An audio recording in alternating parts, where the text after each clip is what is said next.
बिस्मिल्लाहिर्रहमानिर्रहीम। अस्सलाम वालेकुम।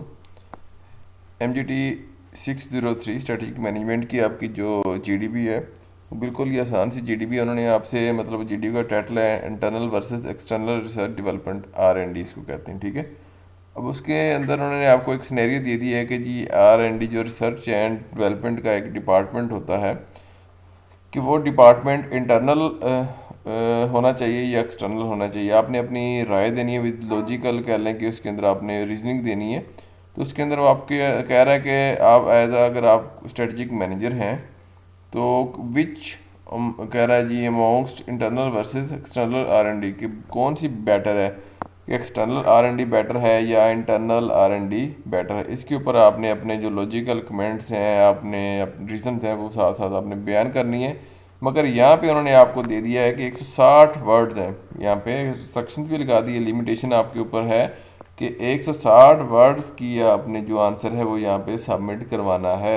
इससे ज़्यादा आपका नहीं होना चाहिए आंसर, ठीक है। इसके साथ अगर अभी तक आपने मेरा चैनल सब्सक्राइब नहीं किया, चैनल को सब्सक्राइब करें, लाइक करें, शेयर करें और साथ साथ बेल आइकॉन को भी प्रेस कर लिया करें ताकि नई आने वाली वीडियो का नोटिफिकेशन आपको मिल सके। इसके साथ हम चलते हैं अपने जो सोल्यूशन फाइल है उसकी तरफ। और अगर आप सोल्यूशन फाइल लेना चाहते हैं तो आप कॉन्टैक्ट कर सकते हैं। फाइल के अंदर मैंने अपना कॉन्टैक्ट डिटेल भी शेयर की हुई है। तो इसके साथ चलते हैं जी सोल्यूशन फाइल की तरफ। यहाँ पे मैंने जो इंटरनल R&D, मैं अपनी जो राय है आपके साथ वो शेयर कर दूँ पहले, कि जो इंटरनल R&D है वो ज़्यादा बेटर है।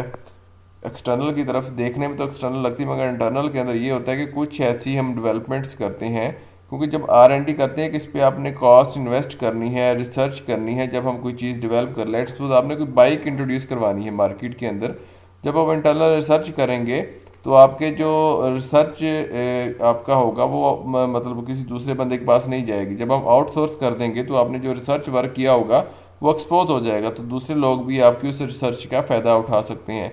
इंटरनली जब आप ये काम करते हैं तो जस्ट फिर जो भी आप अपनी चीज़ डेवलप करते हैं वो दूसरों तक कम पहुंचेगी, या आपके कह लेंगे सिक्योर हो जाएंगे आपके एफर्ट जो होंगे।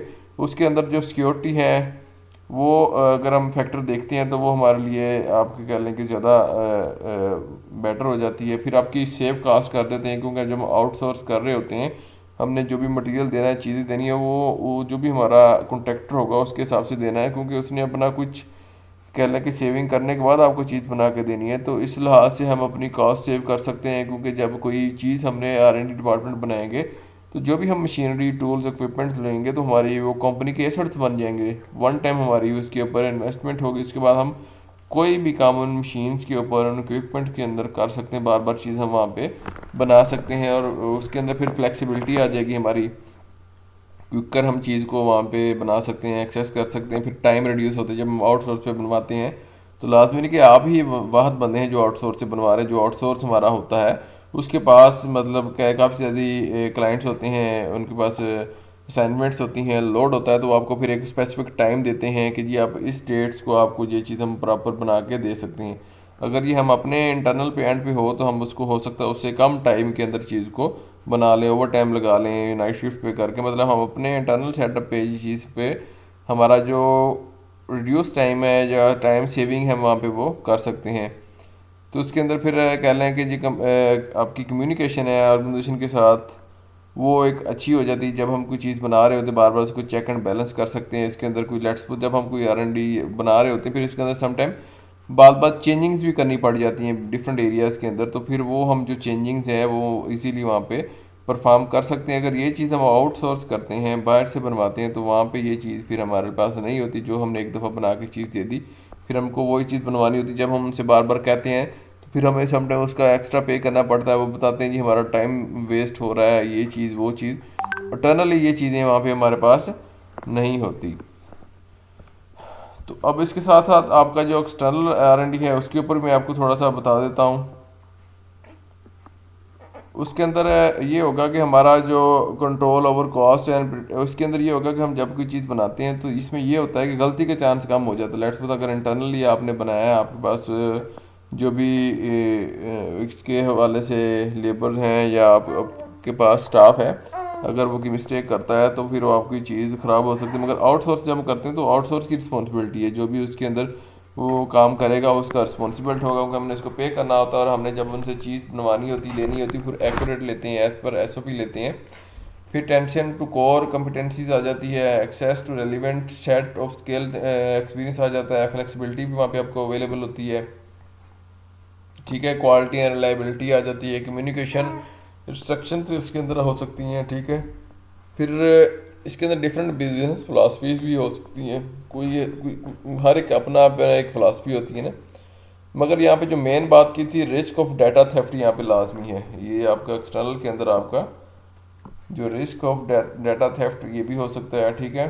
फिर कह रहे कि dealing with similar issues, sometime जो आउटसोर्स हम करते हैं ना, अगर किसी अपन में कोई अपना उनको प्रोजेक्ट दिया है बनाने के लिए, रिसर्च हमने R&D करवा रहे हैं, तो उसके अंदर कोई प्रॉब्लम थी, तो वो दूसरे लोगों का जब उन्होंने रिसर्च R&D की होती तो आपको फिर बेहतर बता सकते हैं कि हमने ये ऑलरेडी इनको प्रोजेक्ट बना के दिया था, इसमें ये इश्यूज अगर आप चाहते हैं तो हम इसको ये चीज़ मतलब आपको गाइडेंस दे सकते हैं, क्योंकि उनके पास एक्सपीरियंस ज़्यादा होता है, उनके पास लोग ज़्यादा मकदार में काम करवा रहे होते हैं, तो वो आपको अच्छा आइडिया दे सकते हैं, अच्छी रिजल्ट आपको बना के वो दे सकते हैं।